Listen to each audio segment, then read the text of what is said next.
Sometimes in life we just suffer. Sometimes it's from being totally withdrawn, or so much stress that we are totally anxious, or so tired that we are totally burnt out. But our current position is not our final destination. No, indeed. There's hope. So whether it's your personal life, your career, your relationship, your business, or your job, we say there's reason to believe again. And we present from Andy's personal development, the breakout room. It's the place for health, happiness, and prosperity. Stay tuned for more.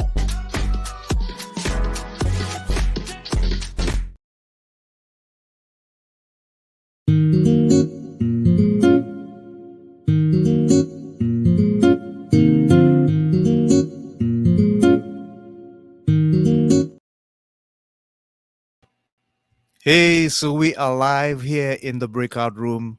This is your host and your friend in health, happiness, and prosperity, Andy of Andy's Personal Development. And we welcome you to this another amazing episode of content that will bring so much more value to your lives. I am absolutely certain about that.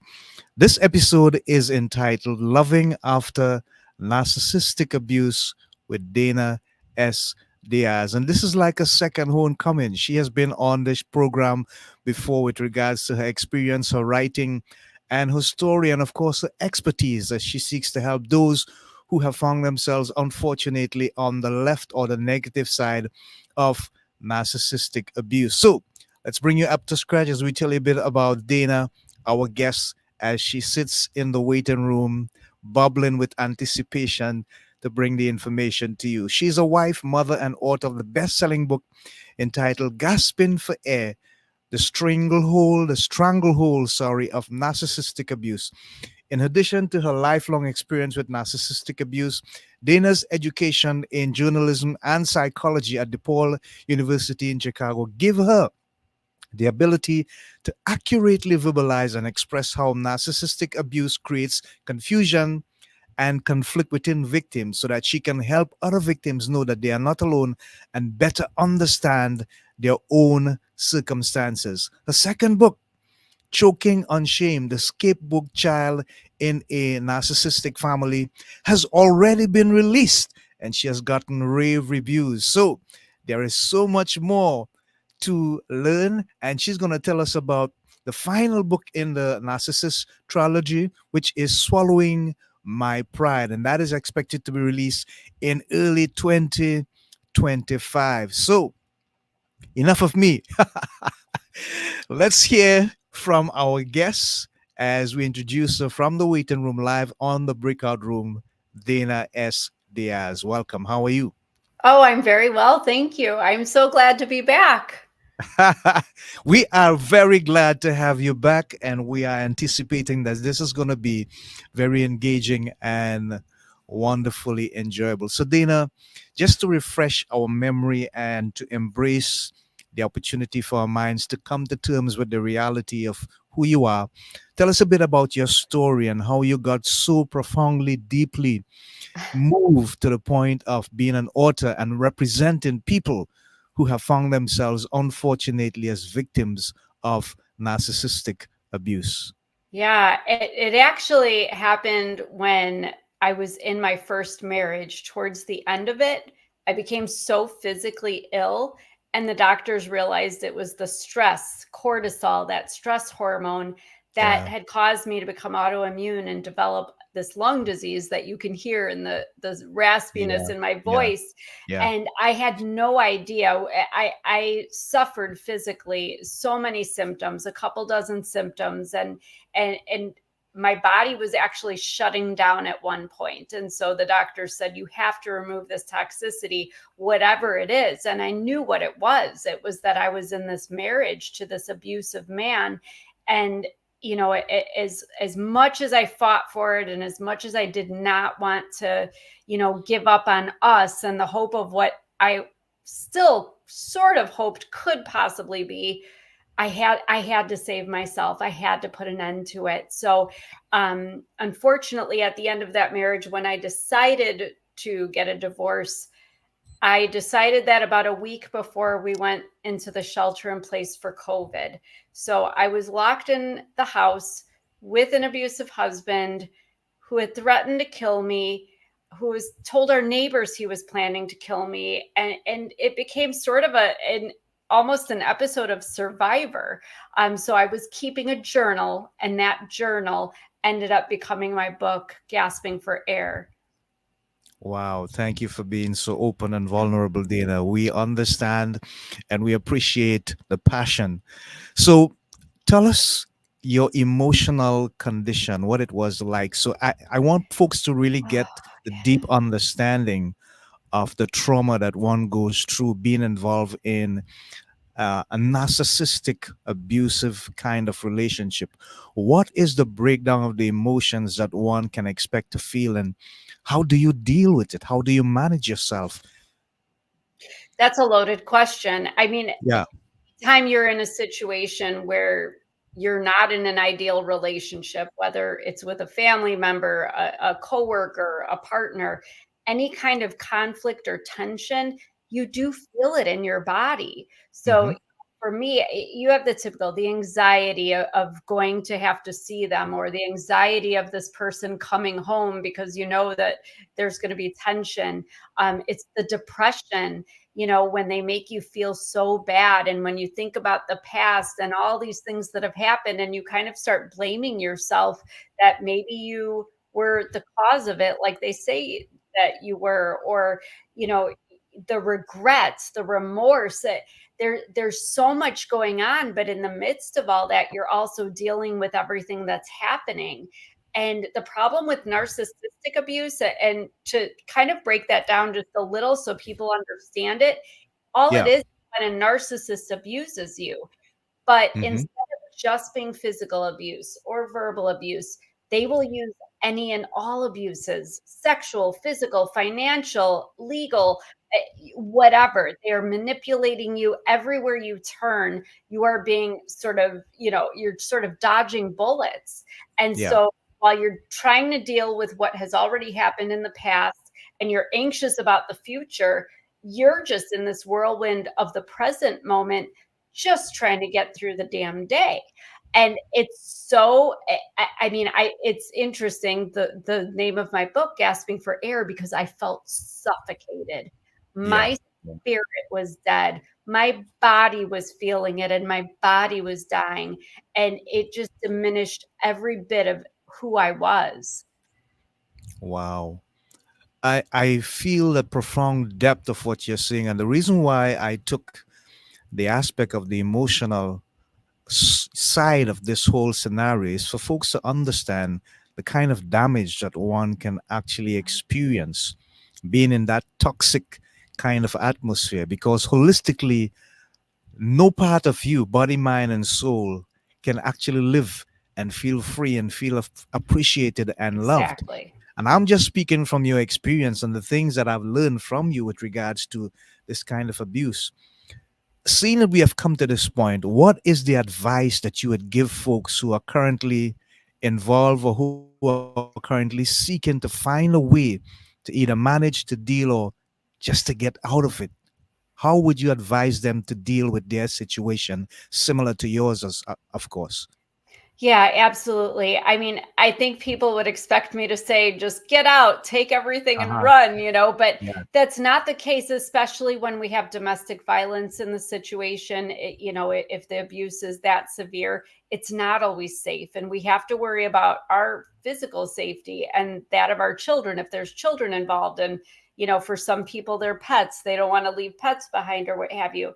So, my advice is to listen to your gut, because honestly, we all have that instinct, whatever it is. My great grandma used to say it's my guardian angel whispering in my ear, or maybe to others, it's that unsettling feeling in your stomach, or that thing you can't quite put your finger on, but you just feel it. whatever it is, listen to it. Our bodies are amazing. We have this built-in sort of detection system Yeah. that is there to protect us, and it's there for our survival. So Yeah. listen to it. When you're getting headaches and stomach aches, like that's what I used to happen to me when I was a kid, when every time I interacted with my stepfather who was abusive, I mean, I was a kid, so I didn't know what this was, but that meant something. That was my body saying something is not right here. As adults, when we meet people, sometimes we click and we're very happy, like this person can finish our sentences, like, where have you been all my life? And other times we're like, I don't know what it is about them, but there's something. Listen to it, because so Yeah. many times we're trying to force that piece into the puzzle, and Yeah. it looks like it might fit, but it doesn't quite fit. Don't try to make it fit, nor should you try to make yourself fit into those spots for other people. Let relationships be organic. Let your intuition, let your gut lead you, because if I had listened to my gut, I would have run the other way before I even got in that relationship. And I think Mm. that's the case for most people, because I Yeah. knew he reminded me of my stepfather. And I thought, why? Why? Because I was a people pleasing codependent who was desperate for love and affection. And he gave it to me. It came Wow. with it came with a price, but I got it sometimes. But if Yeah. people would just listen to themselves, if you're in that situation, listen. If it's safe for you to leave, leave. If it's not safe for you to leave, stay, prepare to leave, and leave when you can. Talk to Mm. somebody, reach out, even if it's somebody at your church, somebody at your child's school, a friend, a family member. Let somebody know what's going on, because that's the thing. I know we're afraid to expose our abusers, and we're ashamed that we're letting this happen to us, but you have to let somebody know what's going on, because otherwise people might think they know what's going on. They might think they know how to help you, but they really don't unless you reach out to them. Yeah. And folks, just to clarify something, and we had about three persons moving in and around the live audience, and one person sent a thumbs up, which is normally a like that comes from Facebook. The scientific aspect of what Dana is saying, it is called the sympathetic Yes. nervous system. And that little body of us, that amygdala, that almond shaped organ, Mhm. gives us these signs and warnings and tells us, hey, there's impending danger. The parasympathetic nervous system, which is led by the vagus nerve, actually tells us at times instinctively what to do. And Yes. what she's saying is that you need to listen, because they two work hand in hand. They help us. They give us the warning signs, and then they tell us either we flight, we freeze, or we fight. Three choices. Choose, depending on the level of adrenaline that's flowing in your Yes. system from the adrenal glands. So I understand where she's coming from, and it's educational, but it's also something that we need to look at in terms of our personal life. If we are being affected, what we need to do. That's why I thought it important to bring her back.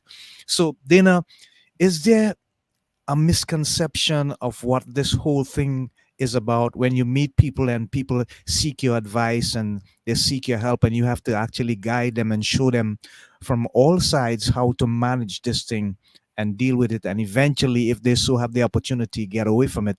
Are there misconceptions that people come to you with because they simply don't understand what it takes, what's involved, and sometimes it could even be fooled to believe that it's true love, like you were, but Yes. it's really something else in disguise? Well, that's the thing. And I appreciate you saying that, because the misconception is that somebody can just say, oh, I'm not happy. This isn't a good situation. I'm just going to leave. This isn't practical on so many different levels. I mean, primarily, even in a good situation, well, where there's not abuse happening, at least, it's not easy to just leave.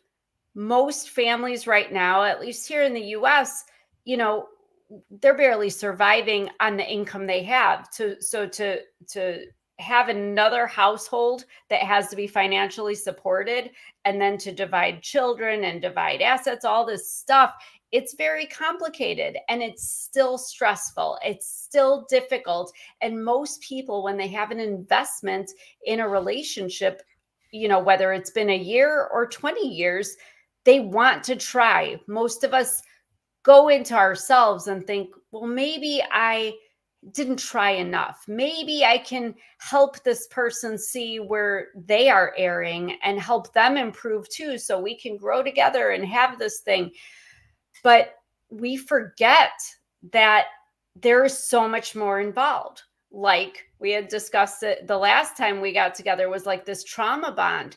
Even if I wanted to leave, even if anyone wanted to leave, especially when there is some severe abuse happening, you have this push and pull, not just in the relationship where it's a love-hate relationship. The person says they love you, and then they do these horribly cruel things to you, and then they say they love you again, and then you don't know what to think and you're confused. But at the same time, we have these chemicals running through our body, and our brain is actually creating these combinations of things that are causing us to think that if we leave this person, we will be in terrible pain. And in fact, oftentimes when people leave these situations, they go back because literally, physically, they are sweating, their heart is racing, they're feeling that panic, almost like a drug addict coming off of that high.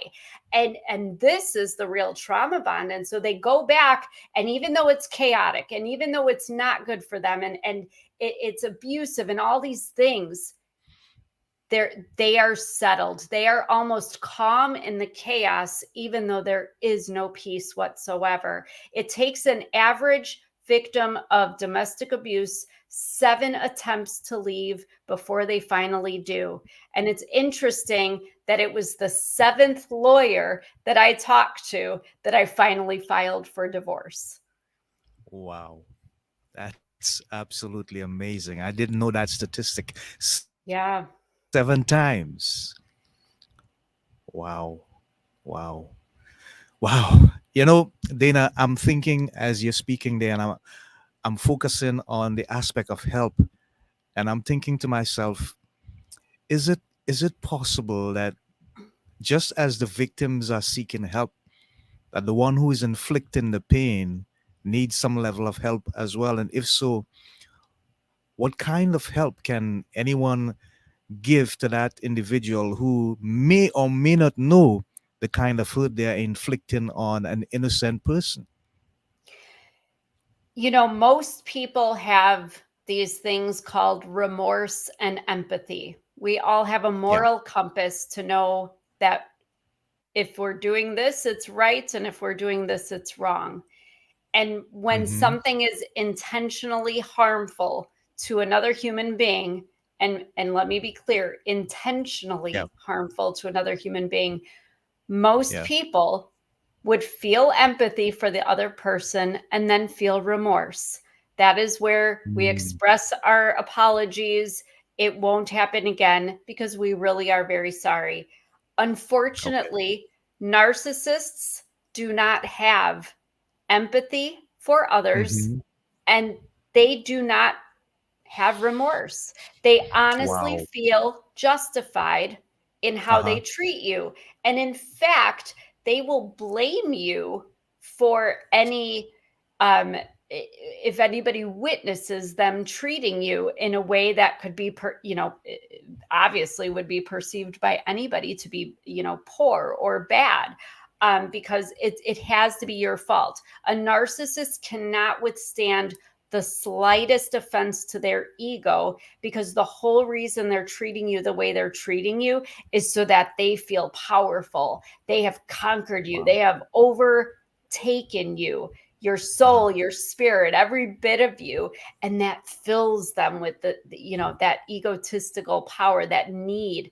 And they crave it to the extent that it doesn't matter what the cost is to you or anybody. They don't care. And that's why it's really hard to provide victims with help, because until they see that they are in this situation and it's not going to change, they will not leave. It's like telling an alcoholic to just stop drinking the beer. They're not going to say, "Oh, okay." They don't care that they have a newborn baby. They don't care that they lost their job. They just want their beer because that's what makes them feel good. It's the same thing with a narcissist. And unfortunately, until you are self aware, until you can acknowledge something and say, I have done something wrong, I don't want to be that person. That is not what I want to be doing in my marriage. I don't want to do this to another person. Until you feel that self awareness, there is no room for change. And this is the problem with narcissism, is because they will not admit, they will not recognize any deficiency in themselves to then go forward and change or improve or seek help themselves. So that's why it's so important for victims, for us to focus on them and help them come to basically they need to come to some level of self-respect. I think self-love would be a little ambitious, but at least if they come to a level of self-respect where they say, you know what, this doesn't work for me, I deserve better, and then they move on and improve their life, improve their circumstances. Wow. Hence the term narcissistic. You just Mm-hmm. opened a whole new world of understanding there, Dana. Thank you so much for sharing. I hope this is not going to be of a big surprise to you, but I need to show this. So stand by. She laughs. Here we go.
Wow. I get the Yeah, that was impression, hard. Dana. Yeah, I get the impression based on what you have been speaking and looking at that video, and I've looked at it a couple of times, that most of the times these women, and I'm being specific, these creatures that God has made to complement men, find themselves in a situation where it's kind of hard to believe that they're actually going through the stuff that they're going through, even though they may see the signs and the symptoms. And symbolically, she puts on the rose colored glasses just to wait, is this really happening? Is this for real?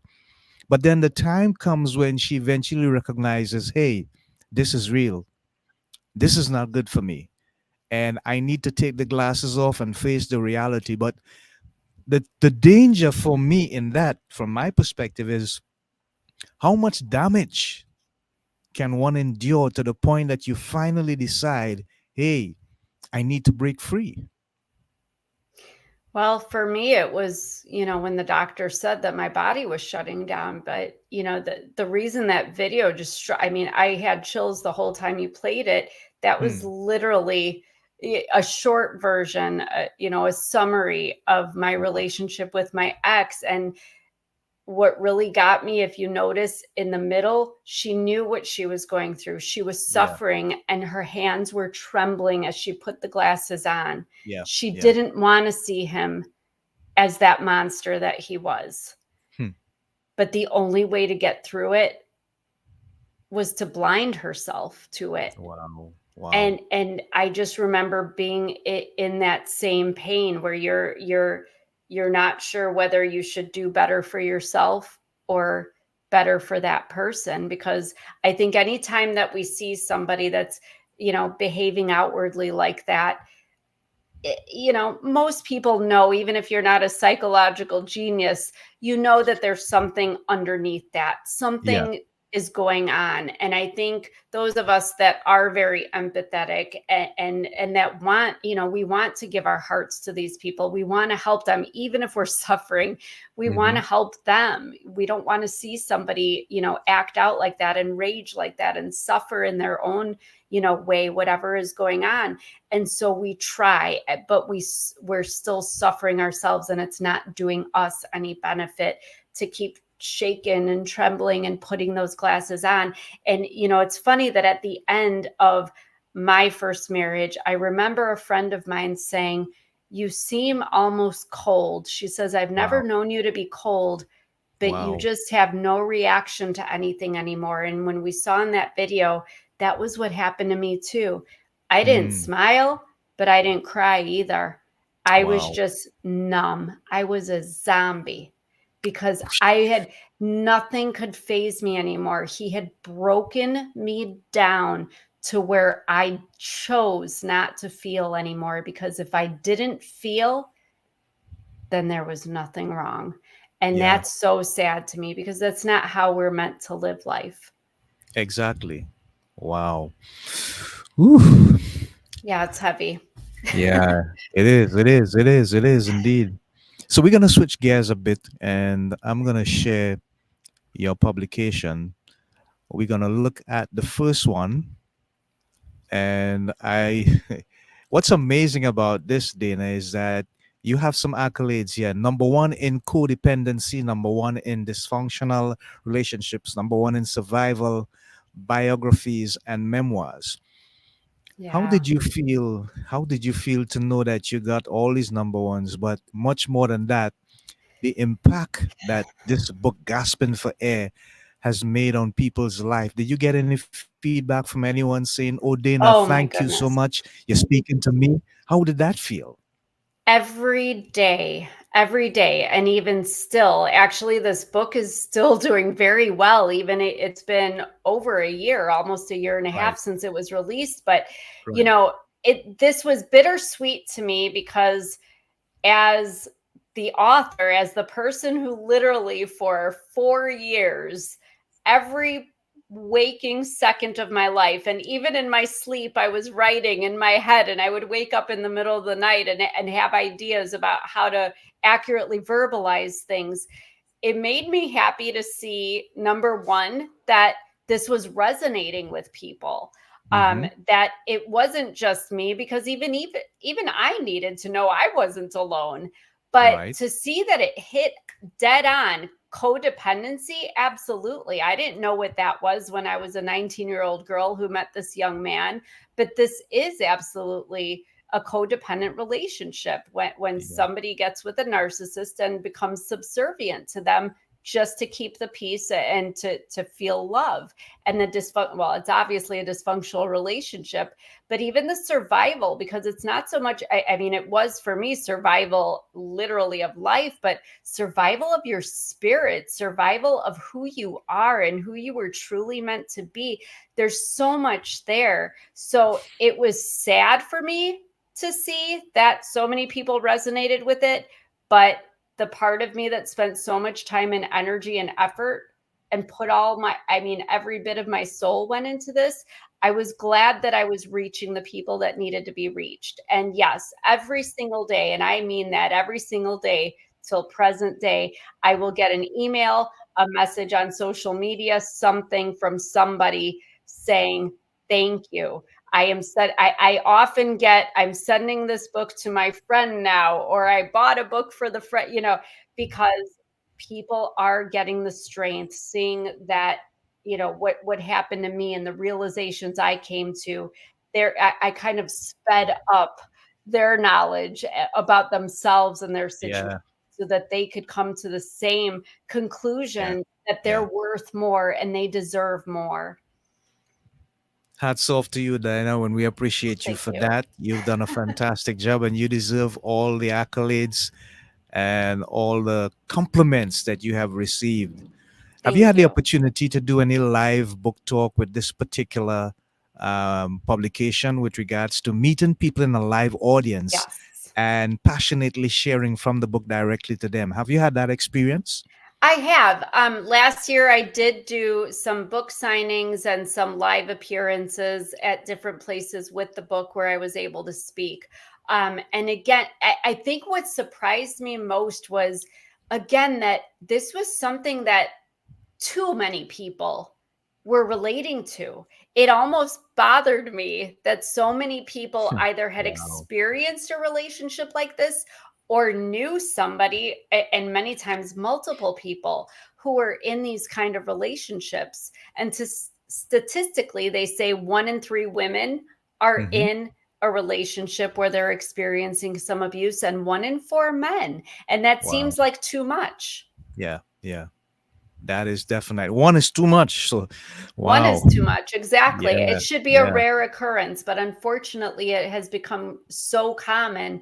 I honestly, when I wrote this book, I had said, if one person reads this and has the strength to make a change for themselves, to better themselves, to save their life, then I'm good. So again, it's this bittersweet feeling that, okay, I've accomplished what I set out to do, but I shouldn't have had to save this many people, and there's Yeah. so many more yet to save.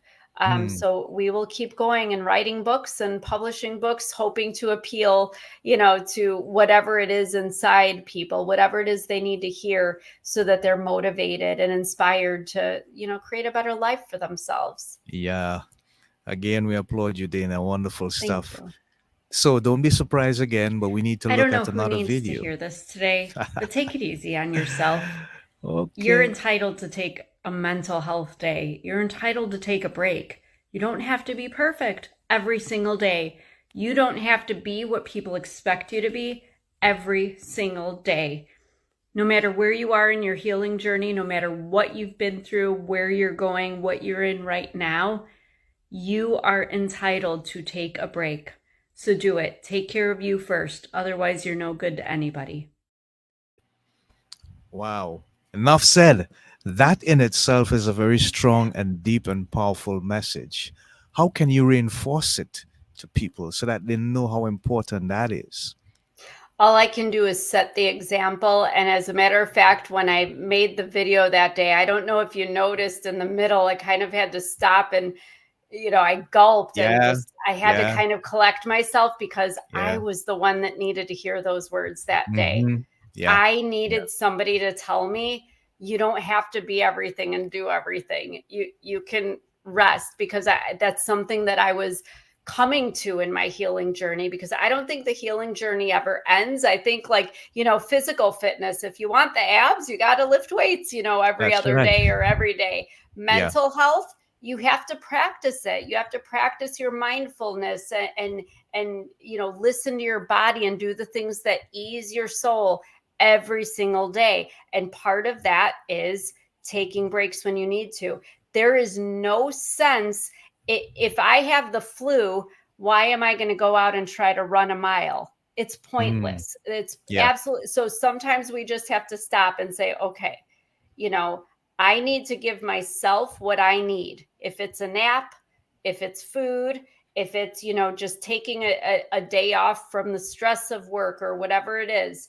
And then when I come back, I'm going to be refreshed, and I'm going to be the best mother I can be, and I'm going to be the best partner I can be, and I'm going to give people the best of me, not this just enough or whatever I have in me to give version of myself. So I think that's one of the first things we need to do when we start to heal, is give ourselves that grace.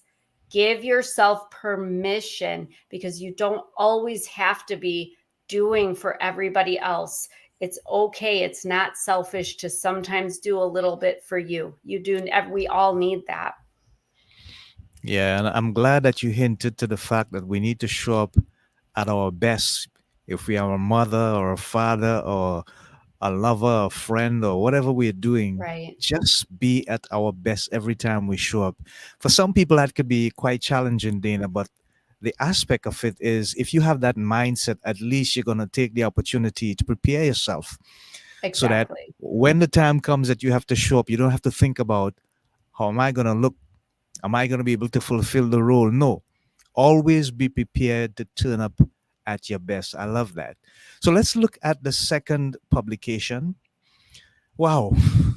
This one is, Yeah. I'm looking at the picture. Where did you get that idea from?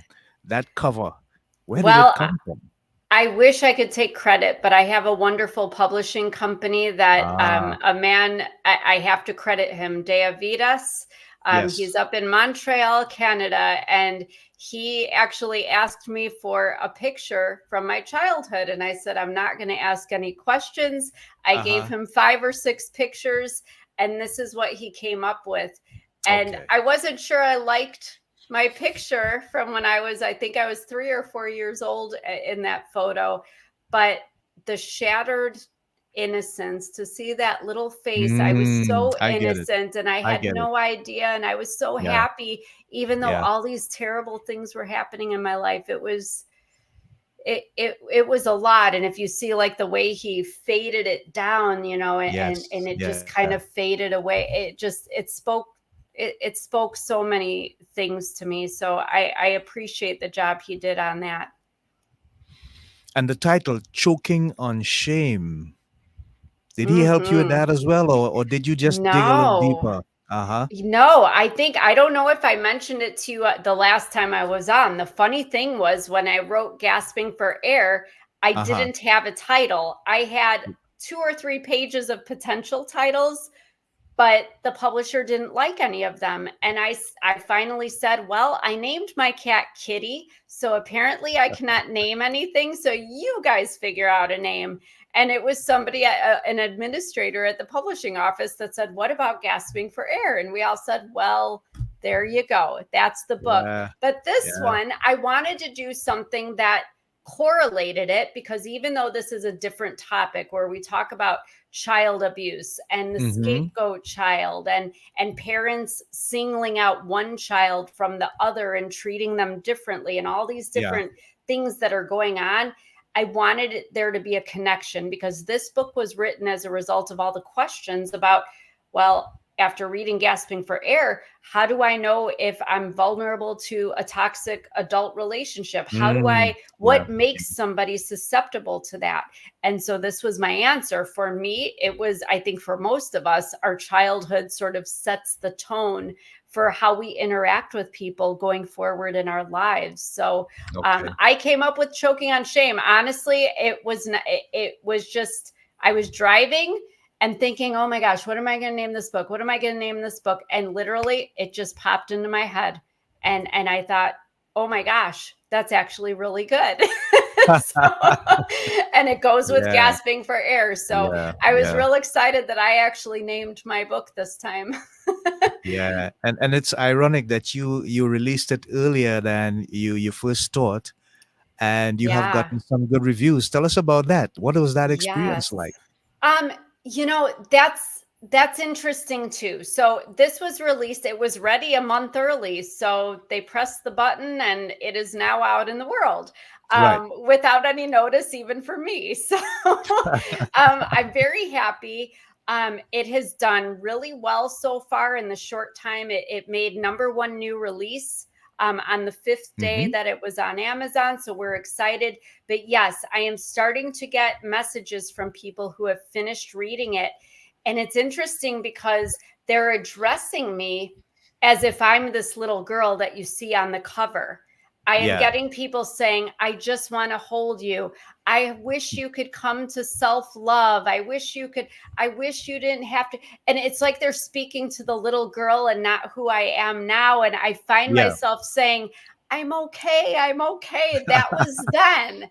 And Yes. it Yes. took a lot to get to where I am. And honestly, I'm still working on me. I'm still Yes. Of getting course. therapy and I'm still actively doing things. Again, I think it's like physical health. You have to Yes. maintain it and keep doing it, but I'm still getting better. And so I'm excited. I don't think I've ever been more excited about the future, because I wanted to write this so that people knew that I get it. Like I get it. And I'm trying to again give them just like with gasping for their air, the understanding that if they were that little girl who was told nobody would ever love them, and that they shouldn't have even been born, and all these awful things, that developed a really, I felt so deficient. I never felt like enough from a very young age. I want people to know I get it, but I'm Mm-hmm. here and I'm okay, and you can be okay too, because Yeah. ultimately that's the Yeah. message, is that we all go through stuff.